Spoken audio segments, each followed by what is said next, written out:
ஓம் சாய்ராம். நல்லது நினைப்போம், நல்லது நடக்கும். ஸ்ரீ சாய்நாத சவண மஞ்சரி.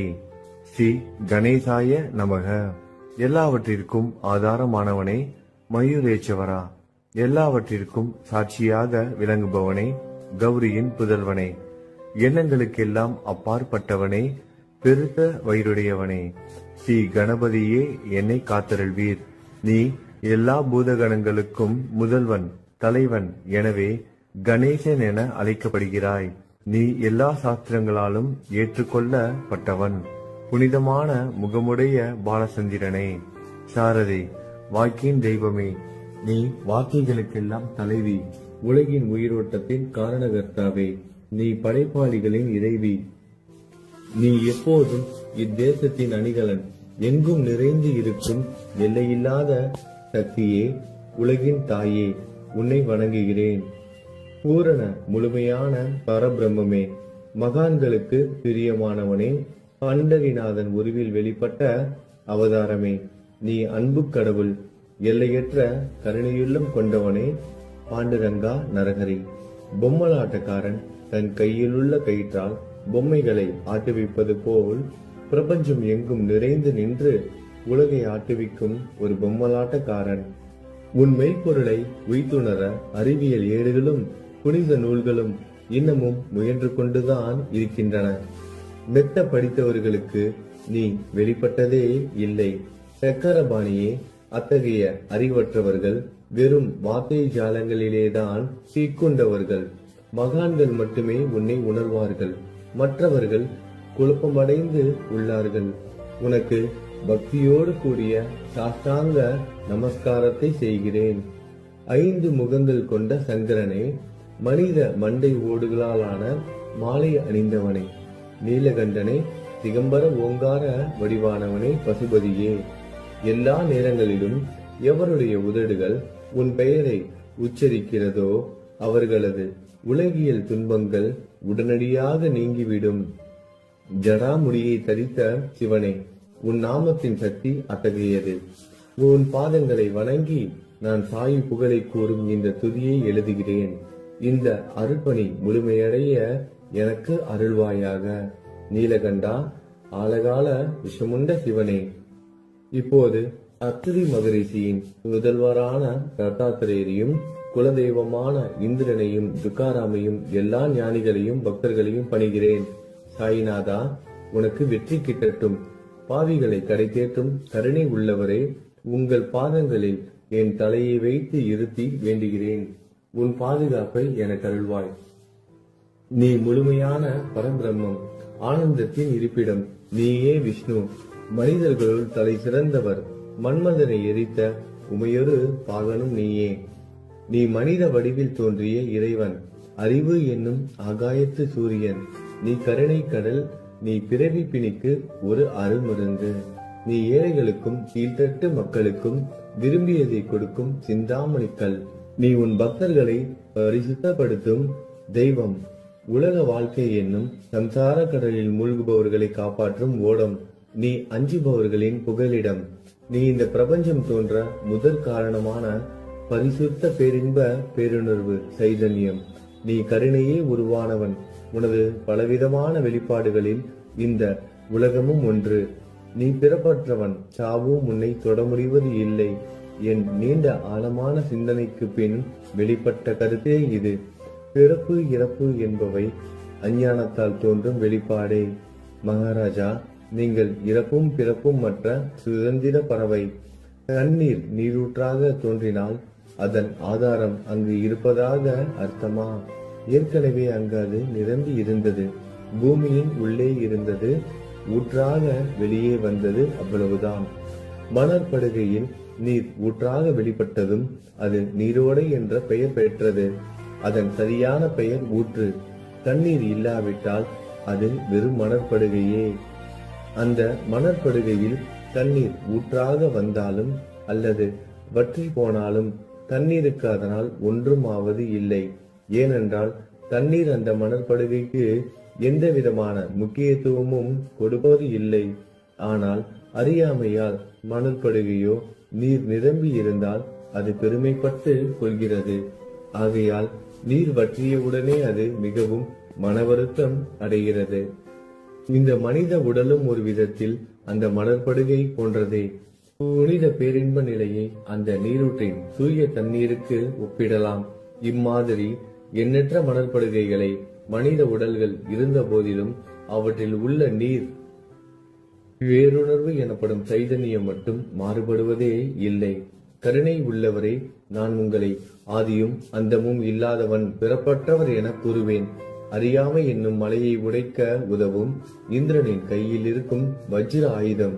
இதுவரை இந்த பூமியில் எத்தனையோ எண்ணற்ற உயிரினங்கள் தோன்றி உள்ளன, இப்போதும் தோன்றிக் கொண்டுதான் இருக்கின்றன. வருங்காலத்தில் மேலும் எண்ணற்ற உருவங்கள் தோன்றதான் போகின்றன. அந்த ஒவ்வொரு தோற்றத்திற்கும் ஒரு தனி உருவமும் பெயரும் கிடைக்கும். இந்த உயிர்கள் ஒவ்வொன்றும் பெயராலும் தோற்றத்தாலும் மட்டுமே இவ்வுலகில் அடையாளம் காட்டப்படுகிறது. ஆகையால் அந்த சுத்த பேருணர்வு நிலையை நீ நான் என்று பிரித்து காட்டுவது சரியல்ல. ஏனென்றால் எது இரண்டாக தோன்ற முடியாதோ அதுவே உண்மையில் பரிசுத்த பேரின்ப பேருணர்வு சைதன்யம் எனப்படும். அது ஒன்றே அனைவரின் உள்ளும் ஆத்மா என்ற பெயரில் உள்ளது. மேலும் உண்மையை சொல்வதானால் அந்த ஒரே ஒரு சுத்த பேரின்ப பேருணர்வு நிலைதான் உலகம் முழுவதும் வியாபித்து இருக்கிறது. அப்படி இருக்கையில் நீ நான் என்ற வேற்றுமைகள் எவ்வாறு இருக்க முடியும்? நீருண்ட மேகத்தில் உள்ள நீரின் தன்மை உலகெங்கிலும் ஒன்றே. ஆனால் அது பூமியை அடைந்ததும் வெவ்வேறு தோற்றங்களை நதி, ஏரி, ஊற்று ஏற்கின்றன. கோதாவரி மணற்படுகையில் விழும் நீர் கோதாவரி நதி என்றழைக்கப்படும். அதே சமயம் கிணறு ஒன்றில் விழும் நீருக்கு அந்த சிறப்பு தகுதி கிடைப்பது இல்லை. கோதாவரி நதி மிகவும் புனிதமானது. நீங்கள் அதில் உள்ள நீரை போன்றவர். நாங்கள் குளம், குட்டை, சகதியில் உள்ள நீர் போன்றவர்கள். நம் இருவருக்கும் இடையே உள்ள வித்தியாசம் இதுதான். உங்கள் வாழ்வின் குறிக்கோளை அடைவதற்கு நாங்கள் உங்களிடம் வர வேண்டும். கூப்பிய கரங்களுடன் சரணடைய வேண்டும். ஏனென்றால் நீங்கள் ஒருவரை புனிதத்தின் உறைவிடம். புனிதமடைந்த கோதாவரி நதி மணற்பரப்பில் மழை நீர் பாயத் தொடங்கும் பொழுது அந்த நீர் புனித தன்மையை அடையும். அதை வெறும் தண்ணீராக மட்டும் கருதினால் அந்த தண்ணீர் தான் எல்லா இடங்களிலும் இருக்கிறது. கோதாவரி நதி தீரம் முழுவதும் புனிதமாக கருதப்பட்டது. பூமியின் அந்த மணற்பகுதி அதன் புனித தன்மையை நிர்ணயம் செய்கிறது. தான் பழகும் மக்களின் தன்மைக்கேற்ப மக்கள் குணம் மாறுபடுகிறது. புனித ஆத்மாக்களின் செருகையால் அவர்களுடன் சேருபவர்களின் ஆத்மா ஒளிவிட தொடங்குகிறது. இல்லாவிட்டால் அது மாசுபட்டே இருக்கும். நீருண்ட மேகத்தில் நின்று கீழே விழுந்த நீரின் புனித தன்மையை எந்த பூமியின் பகுதி மாற்றவில்லையோ அந்த பகுதியை சாஸ்திரம் அறிந்தவர்கள் கோதாவரி என்று கூறுகிறார்கள். மற்ற பகுதியில் விழுந்த நீர் அந்த பகுதியில் உள்ள மண்ணின் குணத்தை ஏற்றுக்கொண்டது, புனித தன்மையை இழந்தது. மேகத்தில் இருந்த பொழுது பரிசுத்தமாக இருந்த நீர் அசுத்தமாகவும் கசப்பாகவும் உப்பாகவும் மாறிவிட்டது. 6 வித உட்பகைகளை அகற்றி காமம், கோபம், பேராசை, வெறுப்பு, அகங்காரம், பொறாமை புனித உடலெடுத்து வந்த குருதேவா தங்களை புனித மகான் என்று அழைப்பதே சாலப் பொருந்தும். ஆகவே நீங்களே புனித கோதாவரி. நீங்கள் கூடம் போடப்பட்டதாலேயேதான் நான் உங்களை புனித கோதாவரியாக உருவகம் செய்கிறேன். இயங்கும் அத்தனை படைப்புகளிலும் நீங்கள் சிறப்புற முதன்மை பெறுகிறீர்கள். பிரம்மா உயிர்களை படைக்க ஆரம்பித்ததிலிருந்தே உலகம் தோன்றியது முதல் கோதாவரி நதி இருக்கிறது. நீர் நிறைந்து பாயும் அந்த நதியில் இன்று வரை தண்ணீர் வற்றியதே இல்லை. ராவணனின் எதிரியான ராமர் கோதாவரி நதியின் கரைக்கு வந்தபோது ஓடிக்கொண்டிருந்த தண்ணீர் இன்று வரை அதே இடத்தில் எப்படி இருக்க முடியும் என்று சற்றே யோசித்து பாருங்கள். கோதாவரி நதியின் மணற்படுக்கை மட்டும் அதேதான். தண்ணீர் கடலை சென்றடைந்து விட்டது. ஆனால் அந்த கோதாவரி நீர்ப்படுகையுடன் புனிதத்தன்மை மட்டும் என்றுமே மாறாமல் இன்று வரை அப்படியே உள்ளது. ஒவ்வொரு வருடமும் பழைய நீர் வெளியேறி புதிய நீர் அதற்குள் பாய்கிறது. உங்களுக்கு தெரிந்த வாழ்க்கை நீதிதான் அது. ஒரு நூற்றாண்டை ஒரு ஆண்டாக கணக்கிட்டால் அந்த நூற்றாண்டில் தோன்றிய முனிவர்கள் பாயும் நீரை போன்றவர்கள். அவர்களில் மிகப்பெரிய மகான்கள் அந்த நீரில் தோன்றும் அலைகள் போன்றவர்கள். இந்த புனித கோதாவரி நதியில் முந்தைய நூற்றாண்டுகளில் சனாதர், சனதர், சனந்தனர் போன்ற மகான்கள் வெள்ளமாக தோன்றினார்கள். பிறகு நாரதர், தும்ரு, துருவன், பிரகலாதன், மகாபலி சக்கரவர்த்தி, சபரி, அங்கதன், வாயுகுமாரனான அனுமான், விதுரர், கோபர்களும் கோபியர்களும் வெள்ளமாக தோன்றினர். இவ்வாறு இன்று வரை கடந்த நூற்றாண்டுகள் ஒவ்வொன்றிலும் ஒன்றன் பின் ஒன்றாக மகான்களாகிய வெள்ளம் தோன்றியது. அவற்றை எல்லாம் என்னால் ஞாபகப்படுத்தி கூற முடியவில்லை. சாய்நாதா, இந்த நூற்றாண்டில் 19ஆம் நூற்றாண்டு புனித கோதாவரி நதியில் சந்தேகத்திற்கு இடமில்லாமல் நீங்கள் வெள்ளமாக பாய்ந்தீர்கள். எனவே உமது தெய்வீகமான பாதங்களை வணங்குகிறேன் மகாராஜா. நான் செய்யும் தவறுகளை உங்கள் கவனத்தில் வைத்துக் கொள்ள வேண்டாம் என மன்றாடி கேட்டுக்கொள்கிறேன். நான் ஒரு எளியவன், அறியாதவன், தீய குணங்கள் கொண்ட மிகப்பெரிய பாவி. என்னை புறம் தள்ளி விடாதீர்கள், கைவிட்டு விடாதீர்கள். மட்டமான உலோகத்தையும் தங்கமாக மாற்றும் சக்தி கொண்ட ரசவாத கல் இரும்பினுடைய இயற்கையான தன்மைகளை பொருட்படுத்துவது இல்லை. கோதாவரி நதி தன்னுள் கலக்கும் சிறு ஓடைகளை திருப்பி அனுப்புவது இல்லை. அநேக தீய குணங்களை என்னுள் கொண்டவன் நான். உங்களது கருணை மிகுந்த பார்வையால் அவற்றை சடுதியில் அழித்து விடுங்கள். இது மட்டும்தான் உங்கள் அடிமையான தாசனேவின் வேண்டுகோள். ரசவாத கல்லின் தொடர்பு ஏற்பட்டும் இரும்பின் இயற்கை தன்மைகள் அளிக்கப்படாவிட்டால் குருதேவா, அது ரசவாத கல்லின் பெருமைக்கு இழுக்கு அல்லவா? என்னை பாவியாகவே இருக்கும்படி விட்டு விடாதீர்கள். தங்களை குறைவாக மதிப்பிட்டுக் கொள்ளாதீர்கள். நீங்கள் ரசவாத கல், நான் இரும்பு. எனக்கு ஏற்படும் இழிவுகள் தங்களுக்கு ஏற்படும் இழிவுகள் அல்லவா? ஒரு குழந்தை தவறு செய்து கொண்டேதான் இருக்கிறது. ஆனால் அதற்காக தாயார் கோபமடைவது இல்லை. இதை தாங்கள் நினைவில் வைத்துக் கொண்டு எனக்கு உங்கள் அருள் ஆசிகளை தாருங்கள். சத்குரு சாய்நாதா, நீங்கள் எனது கற்பக விருட்சம், சம்சார கடலை கடக்க உதவும் கப்பல். சந்தேகத்திற்கு இடமின்றி நீங்கள் ஒருவர் மட்டுமே என்னை கடை தேற்ற முடியும். நீங்கள் எனக்கு காமதேனுவாகிய பசு.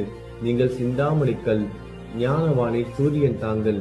நீங்கள் நற்பண்புகளின் சுரங்கம், சொர்க்கத்திற்கு ஏறி செல்ல உதவும் ஏனி நீங்கள். புனித செயல்களின் நிறைகள் நிறைய கொண்டவரை, பரிசுத்தமானவரை, சாந்தி மற்றும் பேரின்பத்தின் மொத்த உருவமே, இரண்டாக இல்லாதவரை, வேறுபாடு இல்லாதவரை, அறிவு கடவுளே, குறைகளற்ற முழுமையான அறிவாக உருவெடுத்தவரே, மனிதர்களில் உன்னதமானவரே, சாந்தி மற்றும் மன்னிப்பதின் உறைவிடமே, பக்தர்களின் அடைக்கலமே, என்னை ஆசீர்வதியுங்கள், என்னை ஆசீர்வதியுங்கள். சத்குரு மச்சீந்திரநாதர். கலியுகம் ஆரம்பித்தவுடன் மகாவிஷ்ணுவால் உலகம் உய்ய அனுப்பப்பட்ட 9 நாதர்களில் ஒருவர் நீயே. சிவன் நெற்றிக்கண்ணை திறந்தவுடன் அந்த அக்னியில் தோன்றிய மகாத்மா ஜாலந்தரும் நீயே. நீங்கள் மகாராஷ்டிராவில் தோன்றி பக்தி மார்க்கத்தை பரப்பிய ஞானிகள் நிவர்த்திநாதர், ஞானேஸ்வரர், கபீர்தாசர், ஷேக் முகமது, ஏகநாதர். நீங்கள் போதவா தத்தகுருவின் குரு நீங்களே. பண்டரிநாதரின் அடியவர் சாவதா மாலி. நீங்கள் உண்மையில் ஆஞ்சநேயரின் மறு அவதாரம் ராமதாசர். நீங்கள் மகாராஷ்டிர ஞானி பாண்டுரங்கன் மீது அபகங்கள் என்னும் கீர்த்தனை நிறைய இயற்றிய துகாராம். சாயிநாதா, நீங்கள் முஸ்லிம் ஞானி ராம பக்தர். நீங்கள் தத்தாத்திரேயரின் மறு அவதாரம் மாணிக் பிரபு. உங்களது இன்றைய அவதாரம் தோற்றம் மற்றும் உங்களுடைய எண்ணற்ற தன்மைகளை புரிந்து கொள்ள உண்மையில் கடினமாக இருக்கிறது. உங்களது ஜாதி குலம் பற்றிய எதையும் நீங்கள் எவருக்கும் வெளிப்படுத்தியது இல்லை. சிலர் உங்களை முஸ்லீம் என்கிறார்கள், சிலர் உங்களை பிராமணர் என்கிறார்கள். கிருஷ்ணரை போன்று எண்ணற்ற தெய்வீக லீலைகளை செய்வதெல்லாம் உங்களுக்கு ஒரு விளையாட்டு. கிருஷ்ண பரமாத்மாவை பார்த்து உயிர்த்துணர்ந்த பல்வேறு மக்கள் பலவிதமான பெயர்களிட்டு அவரை அழைத்தனர். சிலர் அவரை யது குலத்தின் அணிகலன் என்றார்கள். சிலர் அவரை மாடுகள் மேய்க்கும் இடையன் என்றனர். யசோதை அவரை பச்சிலம் குழந்தை என்றாள். கிருஷ்ணனின் மாமனாகிய கம்சன் அவரை மகா காலன், உயிரை குடிக்கும் யமன் என்றான். அர்ஜுனன் அவரை எங்கும் நீக்கமர நிறைந்துள்ளவர் என்றான். அவ்வாறே குருநாதா, ஒவ்வொரு மனிதனின் மனநிலைக்கு ஏற்ப, அவரவர் எண்ணங்களுக்கு ஏற்ப உங்களுக்கு பெயர்களை சூட்டினார்கள். மசூதி நீங்கள் வாழும் இருப்பிடம். உங்கள் காதுகள் குத்தப்படவில்லை. இந்து மத வழக்கப்படி காதுகள் குத்தப்பட வேண்டும். பாத்தியா ஓதுவதை பார்த்து நீங்கள் முஸ்லிம் என்று கூறுவது பொருத்தமானதே. கருணாமூர்த்தியே, அதேபோல் நீங்கள் அக்னியை வழிபடுவதை பார்த்து நீங்கள் ஒரு இந்து என்று முடிவு செய்யப்பட்டது. இந்த வெளிப்புற வித்தியாசங்களை வீண் விவாதம் செய்யும் எண்ணம் கொண்டவர்களே விரும்புவார்கள். உண்மையான ஞானத்தில் ஆர்வம் கொண்டவர்கள் இந்த வெளிப்புற வேறுபாடுகளுக்கு முக்கியத்துவம் தரமாட்டார்கள். நீங்கள் பிரம்மத்தின் நிலையில் இருக்கிறீர்கள். ஜாதி குலம் போன்றவை உங்களுக்கு முக்கியமில்லை. நீங்கள் எல்லோருக்கும் மேலான உயர்ந்த குருவாகவும் இந்த பிரபஞ்சத்தை படைத்தவராகவும் இருக்கிறீர்கள். முஸ்லிம் இந்துக்களுக்கிடையே பகைமை உணர்வு ஏற்பட்டதால் அவர்களுக்கிடையே இணக்கமான உறவையும் ஒற்றுமையையும் ஏற்படுத்துவதற்காகவே நீங்கள் மசூதியில் அமர்ந்து அக்னி வழிபாட்டை நடத்தி உங்கள் லீலைகளை பக்தர்களுக்கு காட்டினீர்கள். நீங்கள் ஜாதி மதங்களுக்கு அப்பாற்பட்டவர். நீங்கள் பிரம்மமே. உண்மையில் அதுவே நீங்கள் உண்மையில் எண்ணங்களுக்கும் அப்பாற்பட்டவர். உங்களை பற்றிய வாத பிரதிவாதங்கள், ஊகங்கள், ஆதாரம் இல்லாத கருத்துக்கள் நடமாடும் இடத்தில் என் வார்த்தைகளுக்கு முக்கியத்துவம் எப்படி கிடைக்கும்? ஆனால் உங்களை பார்க்கும் பொழுது என்னால் மௌனமாக இருக்க முடியவில்லை. வார்த்தைகளால் போற்றுதலே உலக வழக்கில் உள்ள ஒரே வழக்கம். ஆகையினால் உங்கள் அருளாசியுடன் வார்த்தைகளால் எப்படியெல்லாம் போற்ற முடியுமோ அவ்வண்ணமே போற்றி புகழ்கிறேன். கடவுளின் நிலையை விட மகான்களின் நிலை வேறுபட்டு மிக உயர்ந்ததாகவும் இருக்கும். மகான்களின் அருகில் நான் எனது போன்ற எண்ணங்களுக்கு இடமே இல்லை. கடவுளை வெறுத்ததால் இரணியகசிபுவும் ராவணனும் கொல்லப்பட்டனர். மகான்கள் கைகளால் இத்தகைய துசம்பவங்கள் ஏற்பட்டதே இல்லை. அரசன் கோபிசந்தன் முனிவர் ஜாலந்தரை சாணக்குவியலுக்குள் புதைத்தான். ஆனால் அந்த நிலையிலும் அரசரின் அந்த செயலுக்காக அந்த முனிவர் வருத்தப்படவே இல்லை. அரசரின் அந்த செயலுக்கு நேர்மாறாக அந்த அரசனை சம்சார சூழலில் இருந்து விடுவித்து அவனை முக்தியடைய செய்தார். மகான்களின் சக்தி இப்படிப்பட்டதே. அவற்றை விவரித்து கூற முடியாது. மகான்கள் சூரியனை போன்றவர்கள். அவர்கள் கருணை ஒளிவிட்டு பிரகாசிக்க கூடியது. மகான்கள் சந்திரனை போல் இதயத்திற்கு ஆறுதல் கொடுப்பவர்கள். சந்திரனின் மேன்மையான ஒளிக்கதிர்கள் போல் அவர்களது அருள் ஒளி வீசும். மகான்கள் இதமளிக்கும் கஸ்தூரி போன்றவர்கள். அவர்கள் அருள் அதன் நறுமணம் போன்றது. மகான்கள் சாறு நிரம்பிய கரும்பு போன்றவர்கள். அவர்களின் அருள் அந்த கரும்பு சாற்றினை போல் இனிப்பானது. நிச்சயமாக மகான்கள் நல்லவர்களிடமும் தீயவர்களிடமும் ஒரே விதமாக நடந்து கொள்கின்றனர். அதற்கும் மேலாக பாவிகளிடம் அவர்கள் காட்டும் அன்பு அளவிட முடியாதது. கோதாவரி நதியில் அழுக்கடைந்த துணிகளை சுத்தம் செய்யப்பட வேண்டி வருகின்றன. சுத்தமான துணிகள் கோதாவரி நதியை நின்று வெகு தூரத்தில் பெட்டியிலேயே தங்கிவிடுகின்றன. பெட்டியில் வைக்கப்பட்டிருந்த அந்த துணியும் ஒரே ஒரு முறை கோதாவரி மணற்படுகைக்கு நன்றாக துவைப்பதற்காக வந்ததுதான். இந்த ஓமையில் பெட்டிதான் வைகுண்டம், நீங்களே கோதாவரி. கோதாவரி நதிக்கரையே நம்பிக்கை. எல்லா உயிரினங்களும் துணிகள். 6 விதமான மன விகாரங்களே அவற்றை பற்றியுள்ள அழுக்கு. அவை காமம், கோபம், கஞ்சத்தனம், மதம், பொறாமை, மோகம் என்பவையே. தங்கள் பாதார விந்தங்களை வணங்குவதை கோதாவரியில் செய்யப்படும் புனித குளியல் எல்லா பாவங்களையும் மன அழுக்குகள் போக்கி சமத்தரே எங்களை சுத்தப்படுத்தும்.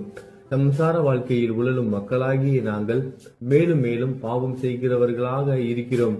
எனவே மகான்களின் தரிசனம் பெறுவதற்கு நாங்கள் தகுதியுடையவர்கள் ஆகிறோம். கோதாவரி நதியில் தண்ணீர் நிரம்பி உள்ளது. படித்துறையில் துவைப்பதற்காக துணிகள் வருகின்றன. அவை துவைக்கப்பட்டு சுத்தப்படுத்தப்படாவிட்டால் அது கோதாவரி நதிக்கல்லவா இலக்கை தேடி தரும். நீங்கள் அடர்ந்த இலைகளுடன் கூடிய நிழலையும் குளிர்ச்சியையும் தரும் மரம். உண்மையில் நாங்கள் வழிபோக்கர்கள். எங்களை 3 வித துக்கங்கள், இயற்கை இடர்பாடுகளால் வரும் துன்பங்கள், நமது உடலுக்கு வரும் நோய் நொடிகள், அஞ்ஞானத்தால் நிரம்பிவிடும் பாவ மூட்டை எனப்படுவையில் சுட்டரிக்கின்றன. கருணாமூர்த்தியே, அந்த சுட்டரிக்கும் 3 வித தாபங்களின் வெப்பத்திலிருந்து எங்களை காப்பாற்றும். தங்கள் அன்பு மிகுந்த கருணை என்னும் குளிர் நிழல் இந்த சம்சாரம் என்னும் வாழ்க்கை கடலை கடக்க உதவும் தன்மை கொண்டது. மரத்தின் அடியில் அமர்ந்தும் ஒருவன் சூரியனின் சுட்டரிக்கும் வெப்பத்தை உணர்ந்தால் அந்த மரத்தை நிழல் தரும் மரம் என்று கூற முடியுமா? பாருங்கள், உங்கள் அருளின்றி இந்த உலகில் நல்லது என்பது ஏற்படுவது இல்லை. எனவே தர்மத்தை நிலைநிறுத்துவதற்காக சேஷசாயி பாம்பு படுக்கையில் இருப்பவனே அர்ஜுனனுக்கு நண்பனாக, வழிகாட்டியாக மற்றும் ஆன்மீகவாதியாக மாறினார். சுக்ரீவனின் அன்பினாலேயே விபீடனன் அரசன் ராமனின் நட்பை பெற்றான். ஸ்ரீ ஹரியும் மகான்கள் மூலமாகத்தான் பெருமை பெற்றார். பிரம்மம் உருவமற்றது. எனவே வேதங்களால் அதை வர்ணிக்க முடியவில்லை. பூமியில் அதை மனித உருவில் தோன்ற வைத்து மகான்கள் அதன் உருவமற்ற தன்மையை மாற்றினர். தாமாஜி என்ற பக்தருக்காக பாண்டுரங்கனை ஒரு தாழ்த்தப்பட்ட குலத்தில் பிறக்க வைத்தார். சோகமேளா என்ற பக்தருக்காக உலகின் தெய்வமாகிய இறைவனை இறந்த எருமைகளின் உயிரற்ற உடல்களை எடுக்க வைத்தார். மகான்களின் பெருமையை உணர்ந்த இறைவன் தண்ணீர் சுமந்து உழைத்தார். உண்மையில் மகான்கள் எல்லாவற்றையும் தாங்கும் சக்தியும் சச்சிதானந்த பிரபுவும் ஆகிய இறைவனின் எஜமானர்களே. இதற்கு மேலும் சொல்வதற்கு ஏதும் இல்லை. நீங்களே என் தாயும் தந்தையும்.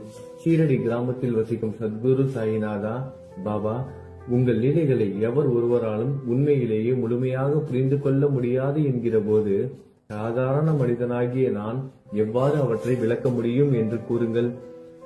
எல்லா உயிரினங்களையும் காப்பாற்ற நீங்கள் ஷீரடிக்கு வந்திருக்கிறீர்கள். மண் அகல் விளக்குகளில் வெறும் தண்ணீரை ஊற்றி அவற்றை எரிய வைத்தீர்கள். மிக குறுகிய மரப்பலகையை கொஞ்சம் ஊஞ்சல் படுக்கையாக்கி உங்கள் யோக சக்தியை உங்கள் பக்தர்களுக்கு காட்டினீர்கள்.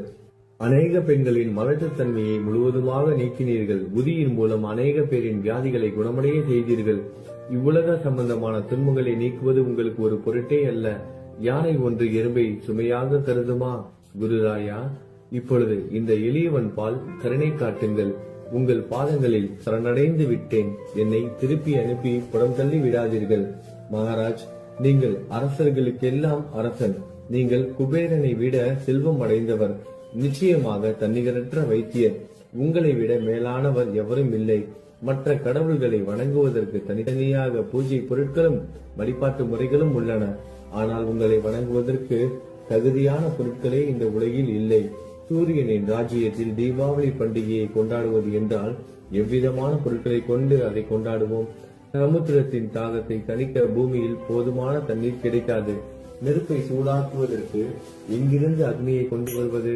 ஸ்ரீ சமர்த்த குருதாயா, பூஜை செய்ய உதவும் பொருட்கள் யாவற்றிலும் இருப்பது உன் ஆத்மாவே. ஆரம்பம் முதலே அவை உன் ஒரு பகுதியே. மேலே கூறப்பட்டவை எல்லாம் தத்துவார்த்த ரீதியில் கூறப்பட்டவையே. எனக்கு ஏற்பட்ட அடிப்படையில் கூறப்பட்டவை அல்ல. அனுபவங்கள் இன்றி கூறப்படும் வார்த்தை ஜாலங்கள் வீணே. சம்பிரதாய சடங்குகளின்படி உங்களுக்கு பூஜை செய்ய வேண்டும் என்றால் அதனை செய்வதற்கு தேவையான பூஜை சாமான்கள் என்னிடத்தில் இல்லை என் குருநாதா. கருணையுடையவரை, அடிக்கடி என் கற்பனை திறனின் அடிப்படையில் உங்களுக்கு நான் வழிபாடு செய்கிறேன். அந்த வழிபாட்டை இந்த அடிமையிடமிருந்து ஏற்றுக்கொள்ளுங்கள். இப்போது என் அன்பு கண்ணீரால் உங்கள் கால்களை கழுவுகிறேன். உண்மையான பக்தி என்னும் சந்தனத்தை அரைத்து தாந்தாக்கி உமக்கு இடுகிறேன். அழகிய வார்த்தைகளால் எழுதப்பட்ட இந்த துதி என்னும் கம்னியை உமக்கு அணிவிக்கிறேன். இந்த புகழ் மாலையை உங்கள் கழுத்தை சுற்றி அணிவிக்கிறேன். என் கெட்ட குணங்களை தூபமாக்கி உமக்கு முன் எரிய விடுகிறேன். தீய குணங்களின் கூட்டு பொருளே ஆனாலும் அது எரியும் போது அதிலிருந்து தீய வாசனை எழுவது இல்லை. சத்குருவுக்கு முன்பு இல்லாமல் வேறு எங்காவது இந்த தூபம் எரிய விடப்பட்டால் அங்கெல்லாம் அந்த தூபத்தின் நிலை கீழே கொடுத்த மாதிரி ஆகும். அதாவது சாம்பிராணியை நெருப்பில் போட்டவுடன் அது பொசுங்கி அதில் உள்ள நல்ல மனம் என்ற நற்குணம் அதை விட்டு மறைந்து போகிறது. சத்குருவே, உமக்கு முன் அதை எரிய விட்டால் இதற்கு மாறாக நிகழ்கிறது. தீய தன்மைகள், அழுக்குகள் அக்னியில் எரிந்து விடுகின்றன. உலகம் பார்த்து சந்தோஷப்படும் வகையில் அதன் நற்குணம் அதிலேயே தங்கிவிடும். மனதில் உள்ள தீய குணங்கள் யாவும் எரிந்த பிறகு மனம் மாசற்றதாகிறது. கங்கையில் உள்ள மாசுக்கள் நீங்கியவுடன் கங்கை புனிதமடைகிறது. மாயை, மோகம் என்ற தீபத்தை உமக்கு ஏற்றி காட்டுகிறேன். அதன் மூலம் என் மனம் வைராக்கியத்தை அடைய அருள் செய்வீராக. குருதாயா, பரிசுத்தமான நம்பிக்கை என்ற சிம்மாசனத்தை நீங்கள் என்னுள் அமர்வதற்கு ஆசனமாக உமக்கு தருகிறேன். அதை பெற்றுக்கொண்டு எனது பக்தி என்ற நைவேத்தியத்தை ஏற்றுக்கொள்ளுங்கள். பக்தி என்ற நைவேத்தியத்தை ஏற்றுக்கொண்டு அதன் சாரத்தை எனக்கு கொடுப்பீராக. ஏனெனில் நான் உமது பால்குடி மாறாத பச்சிலம் குழந்தை. உங்கள் அருட்பாலில் எனக்கு உரிமை உண்டு. எனது மனதையே உமக்கு தட்சணையாக கொடுக்கிறேன். ஆகையால் நான் செய்யும் காரியங்கள் யாவற்றிலும் நான் செய்பவன் என்று உரிமை கொண்டாட முடியாது. ஏனென்றால் நினைக்கும் மனதை தான் உமக்கு அர்ப்பணித்து விட்டேனே. இப்பொழுது பணிவுடன் கூடிய பிரார்த்தனையோடு உங்களை சாஷ்டாங்கமாக நமஸ்காரம் செய்கிறேன். தெய்வீக சாயிநாதா, தயவு செய்து நீங்கள் அதை ஏற்றுக்கொள்ளுங்கள். 8 பிரார்த்தனைகள். சாயிநாதா, சாந்தமான மனமுடையவரே, அறிவின் சிகரமே, அன்புள்ளம் கொண்டவரே, கருணை கடலே, உண்மையின் உறைவிடமே, மாயை என்னும் இருளை அகற்றுபவரே, ஜாதி மதங்களுக்கு அப்பாற்பட்ட துறவியே, எங்களின் புரிந்து கொள்ளும் திறமைக்கும் அப்பாற்பட்டவரே, அன்பின் இருப்பிடமே, ஷீரடி நாதா, என்னை காப்பாற்றும். ஞான சூரியனே, ஞானத்தை அளிப்பவரே, எல்லாவித நல்ல செயல்களையும் செய்பவரே, பக்தர்களின் மனங்களில் ஒளிரும் பரமஹம்சரே, எங்களை சரணடைந்தவர்களை காப்பவரே, படைக்கும் தொழில் புரியும் பிரம்மாவே நீங்கள், காக்கும் கடவுள் விஷ்ணுவே நீங்கள், 3 உலகங்களையும், பூவுலகம், சொர்க்கம், நரகம், கடைசியில் லயமடைய செய்யும் ருத்திரனும் சிவனும் நீங்களே. நீங்கள் இல்லாத இடமே இந்த பூமியிலேது. எல்லாம் அறிந்த இறைவன் நீங்கள். எங்கள் அனைவரின் இதயங்களிலும் வசிப்பவரும் நீங்களே. எனது எல்லா குற்றங்களையும் மன்னிக்க வேண்டும் என வேண்டி கேட்டுக்கொள்கிறேன். அலை அலைகளாக வரும் சந்தேகங்களையும் மனமயக்கங்களையும் போக்குவீராகுக. நீங்கள் பசு, நான் புதிதாக பிறந்த இளம் கன்று. நீங்கள் சந்திரன், நான் சந்திர காந்தக்கல். தங்கள் பாதங்கள் கங்கை நதி, புண்ணியத்தை தருவதால் பணிவுடன் இந்த அடிமை உங்களுக்கு தலை வணங்குகிறேன். உங்கள் கைகளை என் தலை மீது வைத்து ஆசை கூறுங்கள். கவலைகளும் துன்பங்களும் பறந்தோடட்டும். நான் உங்கள் அடிமை. இந்த 8 துதிகளையும் கூறி நான் உங்களை சாஷ்டாங்கமாக நமஸ்கரிக்கிறேன். எனது பாவங்கள், துயரங்கள், ஏழ்மை யாவும் உடனடியாக விலகட்டும். நீங்கள் பசு, நான் கன்று குட்டி. நீங்கள் தாய், நான் உங்கள் குழந்தை. என் மீது கடுமை காட்டாதீர்கள். நீங்கள் மேற்கு தொடர்ச்சி மலைப்பகுதி மலையகிரியில் உள்ள சந்தனம், நான் முள் அடர்ந்த புதர். நீங்கள் புனிதமான கோதாவரி நீர், நானோ பெரும் பாவி. குருநாதா, உங்கள் தரிசனம் கிடைத்த பிறகும் என்னிடம் உள்ள கெட்ட குணங்கள் என்ற அழுக்கு என் மனதிலேயே தங்கி இருக்குமானால் உங்களை சந்தனம் என்று யார் கூறுவார்கள்? கஸ்தூரியின் அருகாமையில் உள்ள மண்ணும் உயர்வாக போற்றப்படுகிறது. மலரின் தொடர்பினால் தானே அதன் நாரும் தலையில் உயர்ந்த இடத்தை பிடிக்கிறது. மலரால் மனம் பெற்ற நாற்போல் மகான்களும் அப்படிப்பட்டவர்களே. அவர்களுடன் தொடர்புடைய எந்த பொருளும் மிகவும் உயர்வாக மதிக்கப்படுகிறது. சிவபெருமான் விபூதி, லங்கோடு, நந்தி ஆகியவற்றை ஏற்றுக்கொண்டதால் 8 திக்குகளிலும் அந்த பொருட்கள் புகழப் பெறுகின்றன. இடையர்களை மகிழ்விப்பதற்காக யமுனை நதிக்கரையில் உள்ள பிருந்தாவனத்தில் உலகிற்கெல்லாம் இறைவன் சகிகாலா உரியடி விளையாட்டு என்ற விளையாட்டை விளையாடினான். அதுவும் அறிவுடையோர் மத்தியில் ஏற்றுக்கொள்ளப்பட்டது. ஆகவே நான் பாவியான போதிலும் உங்கள் சேவையில் ஈடுபட்டு உள்ளேன். குருநாதரே, என் நிலைமையை பற்றி மனதில் எண்ணி பாரும். குருநாதா, லௌகீக உலகிலோ அல்லது ஆன்மீக வழியிலோ எந்த விஷயங்கள் எல்லாம் எனக்கு சந்தோஷத்தை கொடுக்கும் என என் மனம் சந்தேகம் இல்லாமல் நம்புகிறதோ அவற்றை எல்லாம் நீங்கள் எனக்கு அளித்தருள வேண்டும். உமது கருணையால் இந்த மாதிரி செய்துவிடும். எனது மனதை அடக்கி விடுங்கள். சமுத்திரங்கள் எல்லாம் தித்திப்பாக மாறினால் பிறகு அவை உப்பு கரிக்குமே என்ற பயம் தோன்றாதே. சமுத்திரத்தை தித்திப்பாக்கும் சக்தி உங்களுக்கு உண்டு. ஆகையால் தான் எனது இந்த வேண்டுகோள். தயவு செய்து இந்த வேண்டுகோளை நிறைவேற்றும். என்னிடம் என்னென்ன குறைகள் உண்டோ அவை அனைத்தும் உங்களுடையதே. ஆத்ம ஞானம் பெற்றவர்களில் முதலிடத்தில் உள்ள உங்களிடம் குறை என்பதை பொருந்தாதே. இப்போது இதற்கு மேலும் நான் ஏன் அதிகம் பேச வேண்டும்? நீங்கள் தான் எனது ஒரே அடைக்கலம். தாயின் இடுப்பில் உள்ள குழந்தை இயல்பாகவே பயமற்று இருக்கும்.